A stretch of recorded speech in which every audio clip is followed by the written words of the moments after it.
दिन चढ़ आया था। घर के सभी सदस्य अपना नाश्ता पानी करके अपने अपने काम के लिए रवाना हो गए थे। जमुना जी अपनी खाट पर पड़ी पड़ी नाश्ते का इंतजार कर रही थी। जब से तबीयत खराब हुई है तब से दूसरों पर मोहताज हो गई हैं। अपना काम भी खुद नहीं कर पाती, यहाँ तक कि ज़्यादा बोल भी नहीं पाती। इसलिए इंतजार करने के अलावा वो कुछ भी नहीं कर सकती। पता नहीं कब राधा आएगी और उन्हें रोटी नसीब होगी। राधा इस घर में काम करने आती है, वही जमुना जी को नहला धुलाकर खाना खिलाकर जाती है, वरना उनकी बहू मीनू तो कमरे में आकर भी नहीं झाँकती।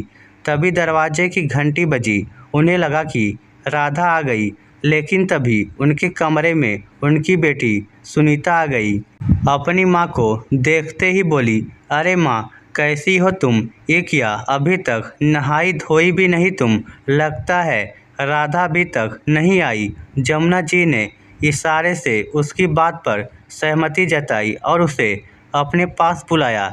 तब इधर उधर देखते हुए सुनीता अपनी माँ के पास आई।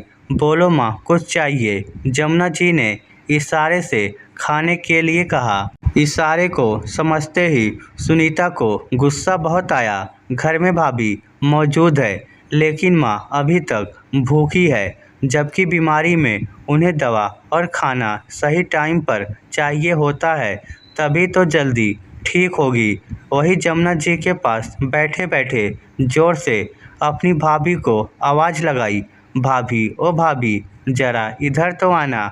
आवाज़ सुनकर मीनू कमरे में आई और बड़ी ही शांति से बोली, क्या हुआ सुनीता जी, ऐसे क्यों चिल्ला रही हो? उसे इतना शांति से बात करते देखकर सुनीता चिढ़ गई और बोली, ये क्या, अभी तक माँ ना ही नहाई है और ना ही उन्हें अभी तक खाना दिया गया है। उसकी बात सुनकर मीनू बोली, ओ राधा अभी तक नहीं आई है। ये सुनकर सुनीता भड़क गई। राधा नहीं आई है तो आप खिला नहीं सकती थी क्या? आखिर आपकी भी तो सास है, सास भी माँ ही होती है।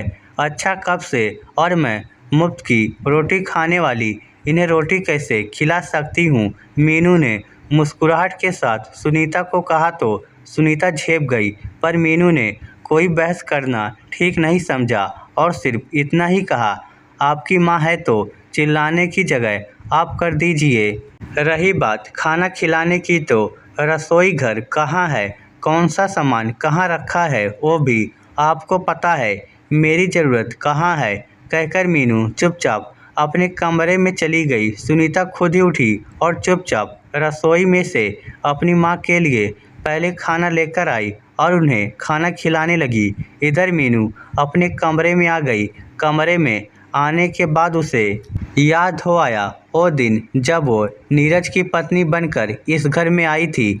घर में सास जमुना जी, छोटा बेटा पवन और बेटी सुनीता थी। जमुना जी का स्वभाव बिल्कुल दबंग था। उनके आगे घर में किसी की नहीं चलती थी। उन्हें मीनू सिर्फ काम करती हुई अच्छी लगती थी। उसका आराम करना उन्हें कभी पसंद नहीं आता और उनका साथ देती थी उनकी बेटी सुनीता।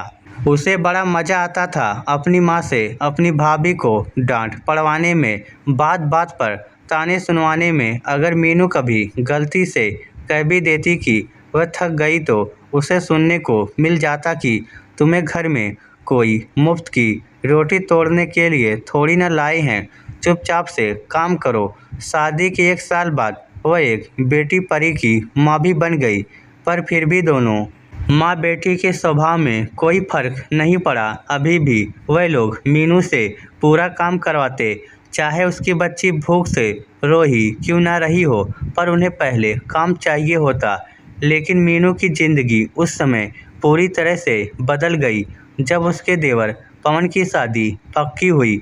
घर में शादी की तैयारियां चल रही थी, तो जाहिर सी बात है काम बहुत ज़्यादा बढ़ चुका था। उस दिन परी की तबीयत ज़्यादा खराब थी। पिछले कुछ दिनों से उसे बुखार आ जा रहा था। उसने बुखार की दवाई भी दी, लेकिन जब तक असर रहता तब तक वह ठीक रहती और जैसे असर ख़त्म होता परी की तबीयत वापस ख़राब हो जाती। 2-3 दिन से मीनू डॉक्टर को दिखाने को भी कह रही थी, पर काम की अधिकता के चलते नीरज जा नहीं पा रहा था और जमुना जी मीनू को अकेले कहीं जाने नहीं दे रही थी। उनका सिर्फ एक ही तकिया कलाम था। अरे बच्चे हैं, हारी मारी चलती रहती है। अब छोटी छोटी चीज़ों के लिए डॉक्टर के पास थोड़ी ना जाएंगे। जा चुपचाप काम कर। पर उस दिन परी रोए जा रही थी, यहाँ तक कि दूध भी नहीं पी रही थी। लेकिन जमुना जी का मन नहीं पसीज रहा था।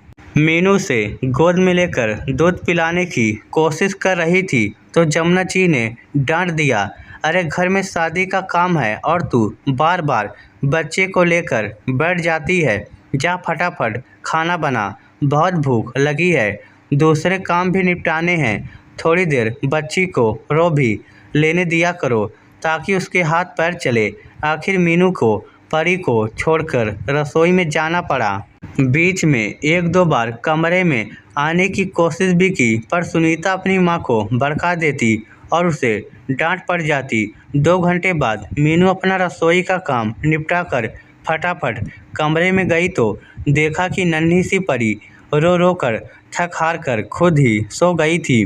मुंह में अंगूठे को लिए हुए तितर बितर हालत में सोई हुई अपनी 5 महीने के बेटी को देखकर मीनू की आंखों में आंसू आ गए। उसकी आंखों का फैला हुआ काजल बता रहा था कि कितना रोई होगी।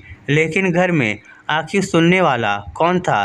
तभी बाहर से जमुना जी की आवाज़ आई, अरे वो बहू कहाँ चली गई?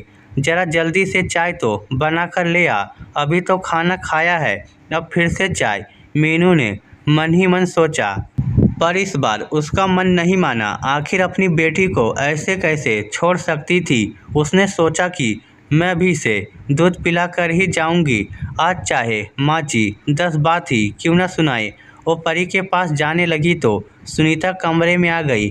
भाभी आपको सुनाई नहीं दे रहा है या नहीं? जल्दी से चाय बना दो, हम लोगों को बाजार भी जाना है।